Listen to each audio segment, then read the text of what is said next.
Abraham, elle va commencer à lui donner énormément. Mais vous voyez que dans le monde spirituel, qu'est-ce qui va se passer en fait? C'est que malgré le nombre de squatteurs, malgré le nombre d'enfants que Keturah va donner à Abraham, Abraham ne donnera pas tous ses biens à ces enfants-là. Je parle à une personne à propos des squatteurs. Lorsqu'on parle d'un squatteur, on parle, ok, d'une personne qui s'installe de manière illégale sur un territoire.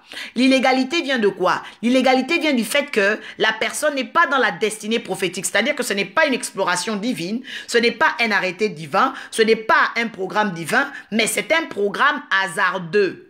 Hasardeux, parce que les arts, ce sont les démons. C'est-à-dire qu'un programme par lequel le démon s'invite pour occuper un territoire. Pourquoi? Parce qu'on remarque que tous ces descendants-là, ok, donc les Tushim, les Mloumim, les Ashurim, tout ça, les fils de Madian, tous ces enfants-là ne vont être que des peuplades qui vont problématiser, complexer encore l'histoire d'Israël, parce qu'on va voir qu'il y aurait des guerres entre Madian et Israël dans l'histoire de Gédéon, parce que Madian, les Madianites venaient combattre les récoltes, voilà, les récoltes de la tribu de Benjamin dans l'histoire de Gédéon. Et là, Dieu va lui dire, lève-toi, vaillant héros. Pourquoi? Parce que vous devez savoir que les squatteurs sont créés pour élever des oppositions. Ils sont créés pour, ok, créer des guerres. Ils sont créés pour emmener, ok, on appelle du suspense, mais ils ne sont jamais héritiers. Je suis en train de parler d'un mystère que tu dois comprendre devant le tribunal de Christ. Parce que juste juge est-il, médiateur est-il, garant de la nouvelle alliance est-il. Et donc lui, qu'est-ce qu'il fait Jésus? Il est aussi un gardien des alliances par le Saint-Esprit qui veille au travers de ses ordres. La Bible dit quoi? La Bible dit qu'au verset 5, Abraham donna tous ses biens à son héritier. Quelqu'un dit, quand on est héritier, on peut hériter de plusieurs biens. La Bible dit que Abraham va donner tous ses biens à Isaac dans Genèse 25, verset 5.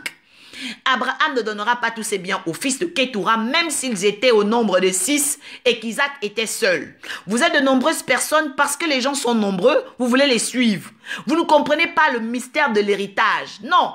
La Bible dit que tant qu'un héritier se comporte comme un esclave, il demeurera esclave. C'est-à-dire que sans prendre conscience de ton positionnement spirituel, il se pourrait que tu puisses toujours être maltraité. Pourquoi? Parce que il n'y a que le spirituel qui gouverne le physique.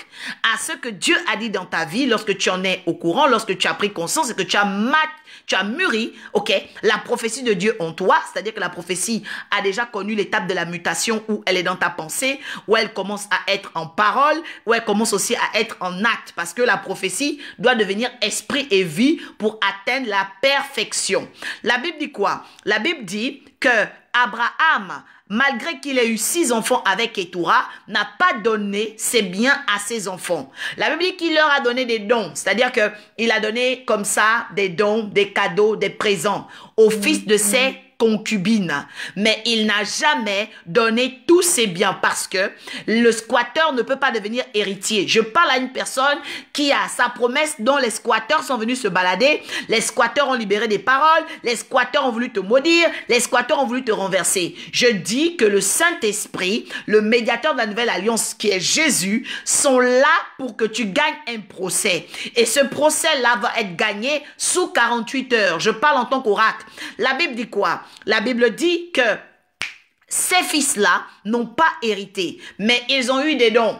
Ils ont eu des dons, c'est-à-dire qu'un squatteur, bon, il peut venir bénéficier de quelques biens. Un squatteur peut venir bénéficier de quelques grâces. Un squatteur peut venir bénéficier de certains à peu près, mais il ne peut jamais être héritier. C'est comme une femme qui est légitimement mariée ne peut pas se plaindre par rapport à une maîtresse parce que la maîtresse est considérée comme un squatteur ou une squatteuse. Mais elle prendra ce qu'elle peut prendre, mais elle n'héritera jamais du mari. Jamais.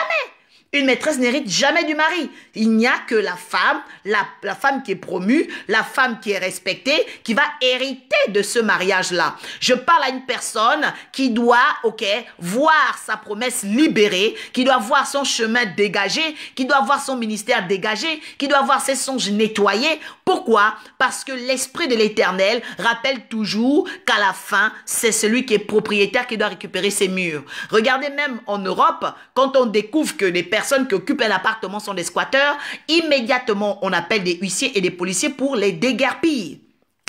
Eh bien, c'est le cas dans le monde christique, c'est le cas dans le monde spirituel. La prière nous sert à quoi? La prière nous sert à aviser le monde céleste, à aviser le monde spirituel que la situation physique, le conditionnement dans lequel nous nous retrouvons est défavorable parce que il y a eu des squats. Un squat, par exemple, parce qu'il y a un retard. Un squat, par exemple, parce que on est attaqué. Un squat, par exemple, parce qu'on est détesté. Un squat, pourquoi? Parce que le squatteur, c'est celui qui remplace les sentiments.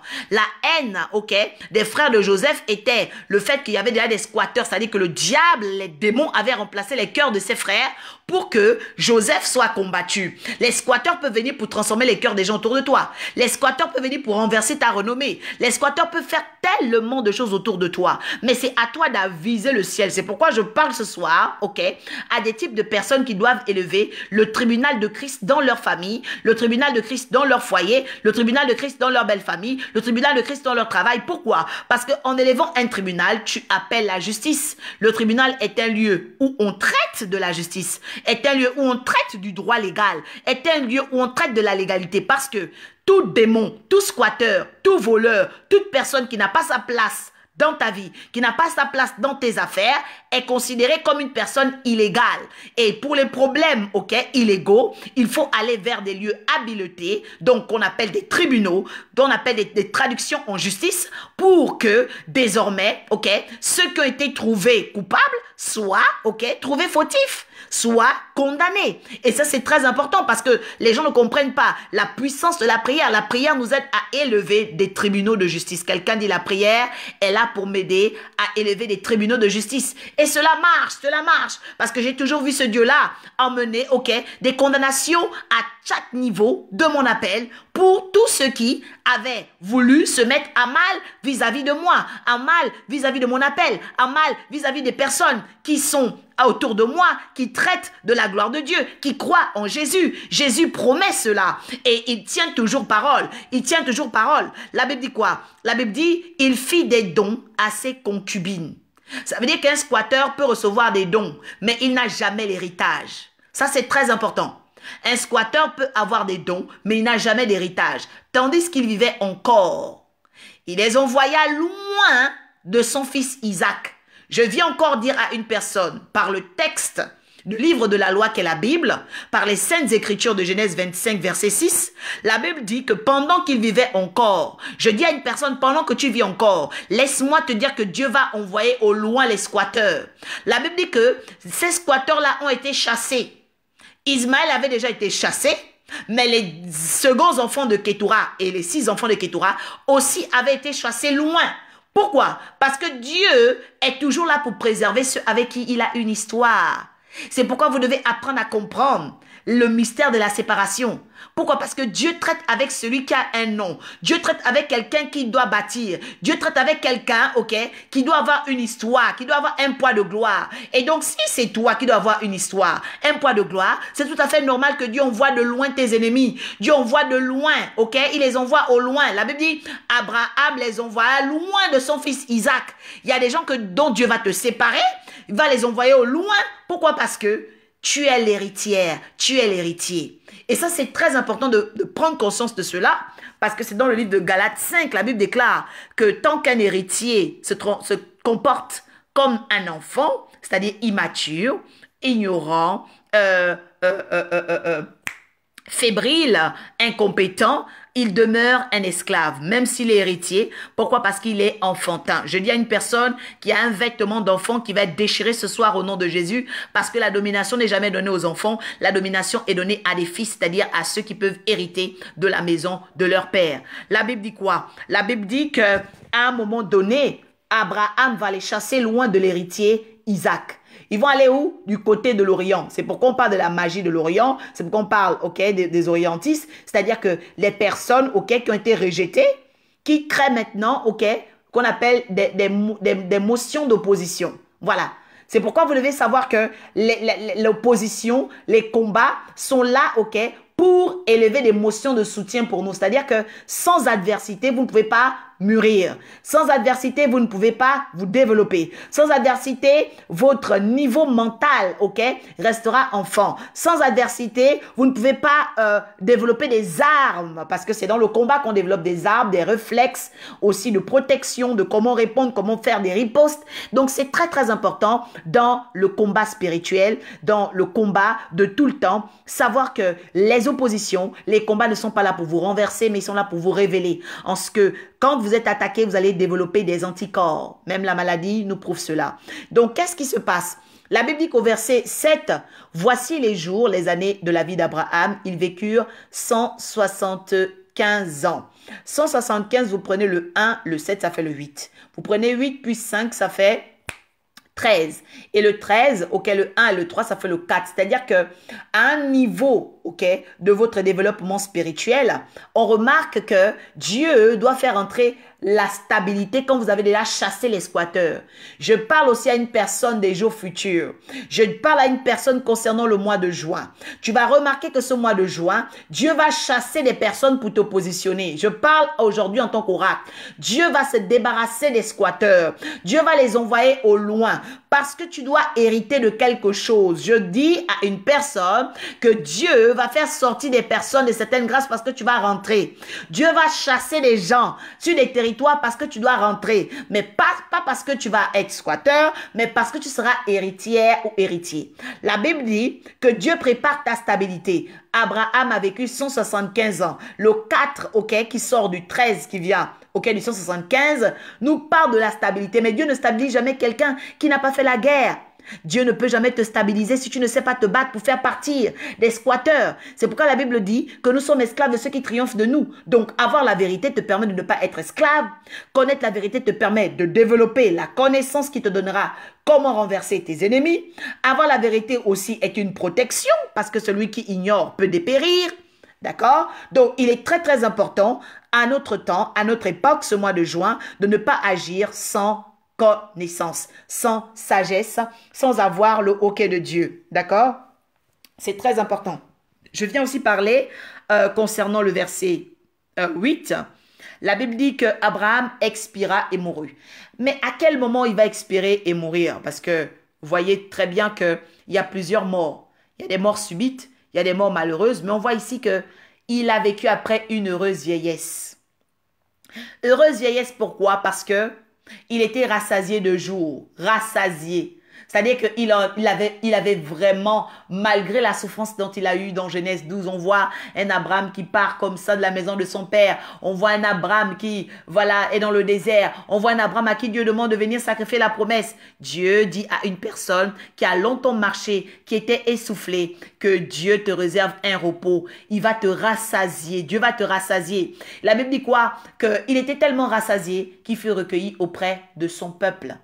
Il fut recueilli. Le recueillement, c'est quoi? Le recueillement, c'est lorsque tu deviens à la stature des décideurs, à la stature de ceux qui montent, à la stature de ceux qui se transforment, à la stature de ceux qui peuvent désormais positionner, ok, la vérité comme une lumière dans leur vie. Parce qu'il y a beaucoup de personnes sur cette terre-là, il y a beaucoup de personnes dans des familles, il y a beaucoup de personnes dans des nations qui ne prennent jamais garde à leur témoignage. Non! Il faut avoir du recul sur ton témoignage. Il faut avoir du recul sur ta famille. Il faut avoir du recul sur ton histoire. Quelle est l'histoire de ton peuple? Quelle est l'histoire de ta nation? L'histoire de ta tribu? L'histoire de ta mère? L'histoire de ton père? Parce que ce que tu ne connais pas, tu ne peux pas le traiter. Ce que tu ne connais pas, tu ne peux pas l'assimiler. Ce que tu ne connais pas, tu ne peux même pas le représenter parce que tu ne le connais pas. Et c'est pourquoi le Seigneur dit que mon peuple périt par manque de connaissance. Nous sommes un peuple aujourd'hui du Seigneur, par le médiateur de la nouvelle alliance qu'on appelle Jésus, qui devions avoir la connaissance. Quelqu'un dit, il me faut la connaissance. La connaissance, parce que c'est la connaissance qui nous permet de vivre, ok, une vie glorieuse, heureuse, ok, dans un protectorat divin, parce que Jésus est là pour veiller sur nous, mais aussi d'avoir gain de cause devant les procès mystiques. Parce qu'un procès mystique se fait toujours contre des squatteurs, des personnes qui ne veulent pas que tu sois positionné dans ton travail, dans ta profession, dans ton activité. Il y a des squatteurs. Dans tout ce que tu fais, il y a des squatteurs. Et si tu ne sais pas qu'il y a des squatteurs, à un moment donné, ils vont se manifester par des événements brutaux. Des événements brutaux. Donc, il faut être conscient de cela. C'est pourquoi la Bible déclare que soyez éveillés, sobres, car votre ennemi, ok, le diable, rôde. Votre ennemi, le diable, rôde. Qu'est-ce qu'il rôde? Il rôde comme un lion rugissant. On n'a pas dit qu'il est un lion, mais il rôde comme un lion, c'est-à-dire qu'il est affamé. Mais si le diable rôde tellement, c'est parce qu'il y a des proies qui ne sont pas faciles. Ok? Il y a des proies qui ne sont pas faciles. Quelqu'un dit, je ne suis pas la proie facile du diable au nom de Jésus. Et donc, c'est très, très important de se positionner dans cette connaissance, de se positionner en acceptant Jésus comme le médiateur de la nouvelle alliance, c'est-à-dire celui qui va te défendre auprès du Père, car Jésus est assis à la droite de Dieu. Mais Jésus nous garantit aussi sur la terre un système protectoral par la prière, l'invocation, les anges qui l'apportent, le Saint-Esprit qui vient, parce qu'à la Pentecôte, le Saint-Esprit est venu. Donc, c'est un temps où l'esprit de Pentecôte, l'esprit, ok, le Saint-Esprit va travailler par ses ordres. Et vous aurez la grâce de connaître ces ordres-là pour les personnes qui s'inscriront en Académie de la guidance ascensionnelle à partir de septembre, parce que je vais ouvrir à partir du 22 juin, le 22 juin, les inscriptions à l'Académie de septembre 2020. Voilà, septembre 2020. Donc, je reviens sur le verset 9 de Genèse 25. La Bible dit: Isaac et Ismaël, ses fils, l'enterrèrent dans la caverne de Macpéla, dans le champ d'Éphron, fils de Tsokar, le Hétien, vis-à-vis de Mamré. Donc là, maintenant, vous voyez la dimension, ok, de la terre, la dimension de la caverne, mais aussi des deux générations. La Bible dit que Isaac était héritier et que Ismaël était serviteur parce qu'il était le fils de l'esclave. Agar était la femme esclave et d'ailleurs, c'est elle que j'ai présentée comme étant la dame de pique qui jetait des sorts à Sarah sans que Sarah ne le sache. Mais au moment où Sarah a su, elle a ordonné à Abraham de faire partir l'enfant de l'esclave et sa mère. Pour dire quoi? L'enfant de l'esclave était aussi la figure auquel des squatteurs. Parce que Agar et Ismaël étaient des squatteurs dans le sens où ils n'étaient pas inscrits dans la légitimité de la promesse. J'insiste là-dessus parce qu'il y a des gens qui ne connaissent pas la différence entre les serviteurs, les esclaves et les héritiers. Ça, c'est différent. Nous sommes tous enfants de Dieu, mais parmi les enfants de Dieu, il y a les héritiers et il y a les esclaves. Voilà, parce qu'Abraham lui-même, il a deux postérités, la postérité des étoiles par Isaac et la postérité du sable par Ismaël. C'est comme ça, on ne peut pas le changer. Mais en plus de ça, il y a aussi les squatteurs, parce que on nous révèle qu'après Abraham, Agar, Abraham va avoir une troisième épouse nommée Ketura qui va faire 6 enfants. Et donc, c'est de cela que je vais traiter ce soir, parce que vous allez remarquer que ces enfants-là, ces 6 enfants vont se développer sur la terre et vont créer des guerres à Israël puisque Gédéon va devoir combattre les Madianites qui sont les fils de Ketura par Abraham. Pour dire quoi? Pour dire que les squatteurs sont toujours là pour compliquer une histoire. Les squatteurs sont toujours là pour alourdir une histoire. Et pour dire aussi à une personne que Dieu va les chasser au loin. Sois-en sûr. Parce que si quelqu'un veut squatter ta bénédiction, squatter ton mariage, squatter ton appel, squatter tes murs, laisse-moi te dire que Jésus est le juste juge. Il est le garant. Il est le garant de la nouvelle alliance. Il dit qu'avec lui, nous ferons des exploits et il écrasera nos ennemis. Il écrasera nos ennemis. Nous voyons 2 postérités au verset 9. Isaac et Ismaël vont enterrer leur père, mais les deux ne vont pas être héritiers. Non, les deux ne vont pas être héritiers. Celui qui est héritier de la maison d'Abraham, c'est Isaac parce qu'il est le fils de la promesse.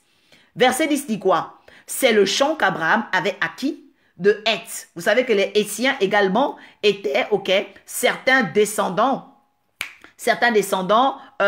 des peuples qui venaient combattre aussi la promesse d'Abraham sur la terre. Mais nous remarquons quoi? Nous remarquons que ces Hétiens-là avaient cédé des parcelles de terre pour que Abraham et Sarah soient enterrés. Et c'est en cela que Dieu avait dit à Abraham que sa postérité possédera la porte de ses ennemis. Parce que les Hétiens, les Cananéens, les Jébusiens étaient des peuplades qui combattaient aussi Israël. Pour dire aussi à une personne que ce n'est pas parce qu'il y a un nombre élevé de personnes qui te combattent que tu as tort. Ce n'est pas parce que les gens sont en groupe que toi, tu es isolé qu'ils ont raison. Ce n'est pas parce qu'aujourd'hui tu es seul, que les gens qui sont en nombre ont raison. Non, Dieu n'avance pas comme ça.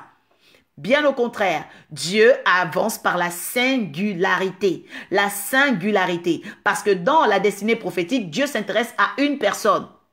Mais dans le monde de Satan s'intéresse toujours au groupe. Parce qu'il estime influencer manipuler les pensées des humains par le nombre. Quelqu'un dit à partir d'aujourd'hui, le nombre ne m'intéressera plus, ne me manipulera plus, ne m'influencera plus au nom puissant élevé de Christ, le médiateur de la nouvelle alliance. Le verset dernier que nous allons traiter parle également de la mort d'Abraham. Que va dire le Seigneur? Il dit Dieu bénit Isaac. Je vous dis de faire très attention parce que dans le monde spirituel, un homme peut bénir, parce qu'Abraham avait béni son fils quand il est parti avec Agar. Mais Dieu n'a jamais béni Agar. Non. Il avait simplement envoyé un ange pour dire comment la vie d'Isaac devait continuer. OK? La vie d'Isaac devait continuer. Et nous remarquons quoi?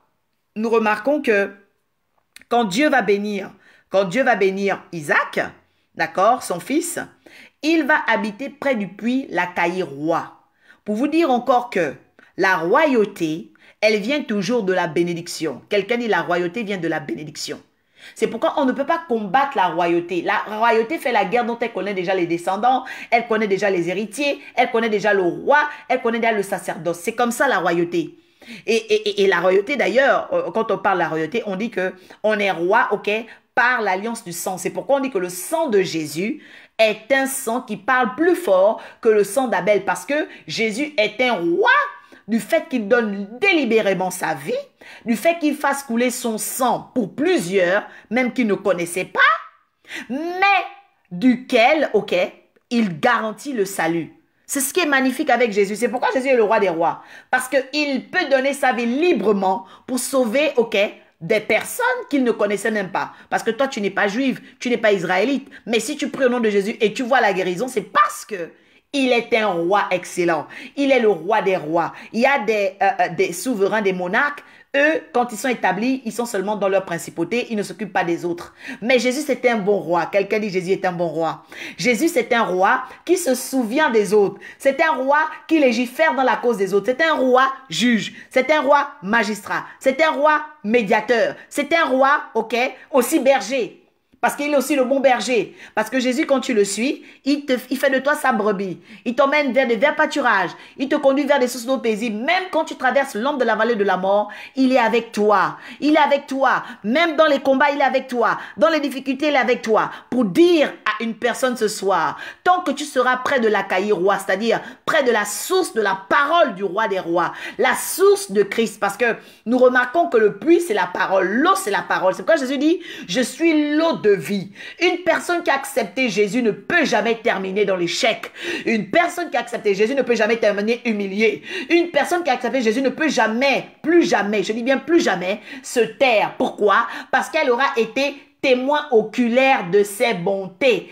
Témoin oculaire de ses bontés. Et c'est à cause des témoins oculaires qu'on appelle les apôtres, Pierre, Jean, Matthieu, Jacques, que nous avons l'évangile aujourd'hui. Je dis à une personne qu'il n'y a pas de petit témoignage. Tout ce que tu vis avec Dieu, apprends à le témoigner. Tout ce que Dieu fait pour toi, apprends à le témoigner. Je suis fière aujourd'hui d'annoncer le nom de Christ, de prêcher le nom de Christ, d'être une enseignante de l'évangile, d'être aujourd'hui une prophétesse qui connaît la vérité, qui a été affranchie, qui a été délivrée. Je suis fière aujourd'hui d'enseigner, de donner cette connaissance-là à des femmes, à des hommes, à des jeunes gens qui vont connaître la métamorphose, qui sont en train de connaître le monde du jeune, de connaître la dimension, ok, de l'ascension, de connaître comment Dieu parle, de connaître comment s'y interpréter les songes, parce qu'il y a des songes qui viennent du diable. Ce n'est pas tous les songes qui viennent de Dieu. Et il est très important que vous ayez la capacité d'avoir des personnes qui vous emmènent à comprendre le monde des rêves, le monde des songes, de vous accompagner. C'est pourquoi je viens encore bénir le Seigneur pour l'inspiration de la guidance ascensionnelle.